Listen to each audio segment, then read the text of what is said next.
The ET website. Oh, it's on ICCP. Yeah. Okay, guys. Hello? Hello. Hi. Hi. All right, we're going to get started, okay? What I'm going to be covering over, or what I'm going to talk to you guys about today is the verbal section of the SAT. Who here has taken the SAT before? Show of hand. Anyone? Nope? Okay. Well, this is going to be really good prep for you guys, okay? And our main focus today is going to be sentence completion, okay? At a first glance, who here thinks they'd be, or who here thinks they're pretty good at doing sentence completions? Anyone? Do you guys know what sentence Maybe, completion is? I'm not sure. No. No? Complete a sentence? Okay. Well, on the SAT, there's going to be a portion, okay, called sentence completion. And basically what it is they're going to give you a sentence, okay, and within the sentence is going to be missing two words. It's going to be a word missing, or it's going to be two words missing, okay? And it's up to you to decide from 5 choices which one is going to fit, okay? So we're going to do an example of the first one. And I want you guys to read it and tell me which one you think fits best, okay? Okay. What do you guys think? Maybe. We think D, but we You don't think- know. You think D? Or A. D or A, okay? So you have it narrowed down to 2 possible answers. All right, from those 2, I need you to give me a final answer. Is it A or is it D? As a group. A. A. A. Okay, A. Final answer? The answer is A. Good job, okay? What does pivotal mean? I don't know. Well, read the sentence and tell me what pivotal means. Huh? Read the sentence and tell me what pivotal means based on the sentence. Pivotal event. It's maybe it mean like an impact, something like that, or like important. Important, yeah, perfect. Okay. So this is what sentence completion is going to be about. Okay, it's definitely not easy, but there's ways for you guys to there's approaches that you can take to make it a little bit more easier for you guys. Okay. One thing to note. When you start out on this section of the SAT, it's going to be extremely easy at first, okay? But as you go along, it's going to get more or progressively harder and harder and harder, okay? So I'm going to give you some tips, and I want you guys to implement these tips as we go along, and we do more sample questions, okay? Yes. All right. Follow these tips. The first thing that I want you guys to take note is when you look at the question that they provide, make sure that you have a understanding of the meaning of the sentence. Okay. So before you even get started, don't look at the answer choices. Okay. This is really important because when you read the question, you need to be able to put your own answers into these blanks. Okay. And if you look at the answers, it's gonna affect your decision making. Okay, so before you get started, look at the question, look at the sentence that is provided for you, and see if you can come up with your own understanding of what they're asking for or what the sentence is about. Okay, is that clear? Yes. All right. Yes, sir. Second thing is have a pretty good idea of what the word, or at least what kind of word, should go into the blank. Again, sometimes you're going to have one blank, sometimes you're going to have 2 blanks.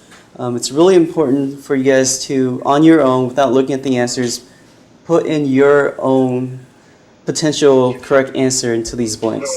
Okay? All right, and the third thing is pay attention to keywords. Okay, and what does this mean? Basically, if you have a sentence that starts with because something is something, let's say, because I got a bad grade. Actually, no, I have an example of this. Okay, because of the torrential rainfall in the city, the citizens were blank of flooding. Okay, what would you put in there? Were Because of the heavy rainfall that we received yesterday, everyone is blank of flooding.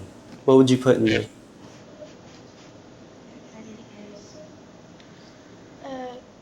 concerned with flooding. I was thinking of something like that. You know, this one is not hard. I just can't think of a word. Yeah.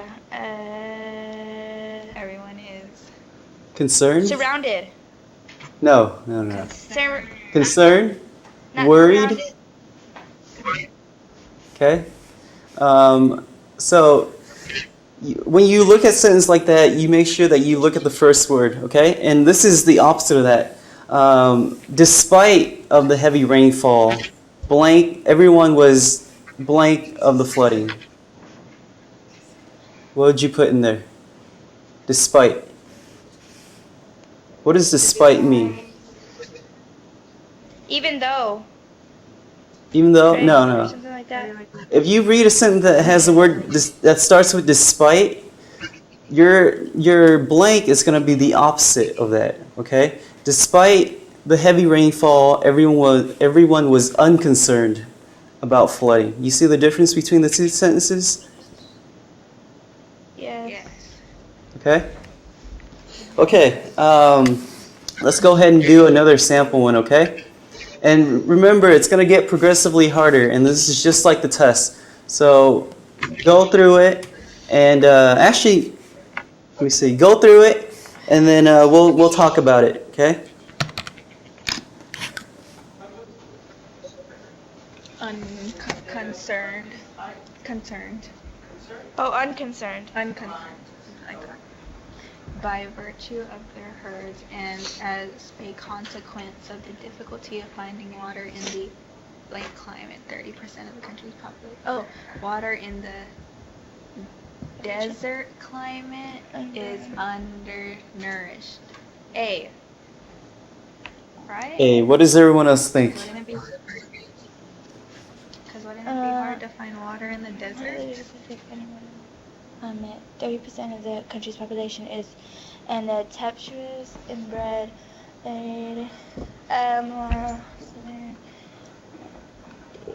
Be Arctic.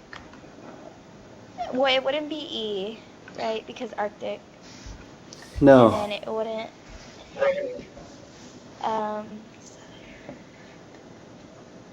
Tempestuous. You think D? A or D. Yeah, A or D. Probably, I don't know. One of those. Okay. Well, the answer is actually C, okay? And let's go over this real quick. By virtue of their herds, and as a consequence of the difficulty of finding water in the arid climate. What does arid mean based on this sentence? If you're in a place that you can't find water, you're most likely in what? A desert climate? A desert. Or a dry climate? Yeah, a dry climate. And the word arid is a description of a place or climate that is lacking water, okay? And most of the time you see the word desert and you're most likely going to pick that choice. And you see A, like you guys did, you picked A, but it's wrong, okay? And it's really important for you guys to look at the second option as well, okay? Whenever you're doing this, there's going to be multiple, you're going to look at it and you're going to think that it fits, okay? You're gonna see the keyword, you're gonna see desert, and you're just gonna select it without looking at the second choice. It's really important to look at the second choice, okay? The last half of the sentence is 30% of the country's population is nomadic. What is nomadic? Oh, and what? Okay. Okay, so if you're in a desert and you can't find water, okay, what are you going to do? Are you going to stay put? Are you going to No, stay you're in gonna one try spot? to leave. No, you're gonna try to find water. Okay, you're going to find water and you're going to go around, okay? So basically that's what the word nomadic is, okay? Nomads are people who go from place to place to place. They're never in one area for a very long time, okay? You see how it's getting harder? Yes. Okay. Number 2. Honestly, the only way that you guys are going to get better at this is doing more practice problems like these, okay?